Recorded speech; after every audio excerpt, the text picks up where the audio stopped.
Hello, and welcome to Hello Word, the podcast where we dive into the fascinating world of the English language, one word at a time. I'm your host, Alex, and I'm so excited you're here. Today's word is bubble.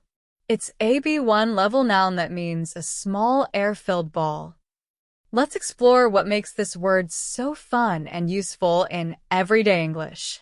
A bubble can form in many situations.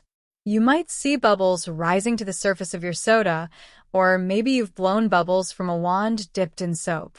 It's a word that immediately brings to mind lightness and joy, and it's often used in playful contexts. Some synonyms for bubble include sphere, droplet, and blister.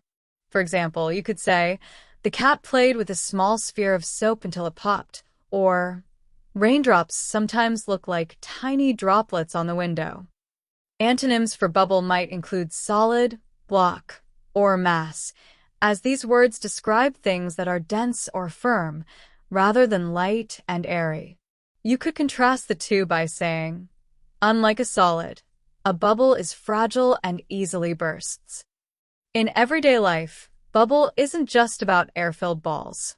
You might hear people say, "I live in my own little bubble," to describe a sense of isolation or being in their own world. Or they might use it figuratively, like, "The stock market is in a bubble," which means prices are unrealistically high and may soon collapse. Here are a few examples of bubble in action.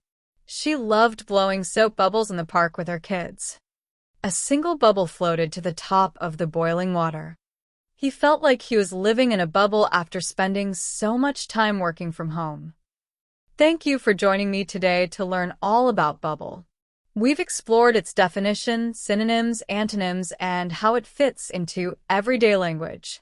If you enjoyed this episode, make sure to subscribe to Hello Word and leave us a review. Your support helps others find the show. I'd love to hear from you, so why not create your own sentence using bubble and share it in the comments? Until next time, keep exploring the wonderful world of words.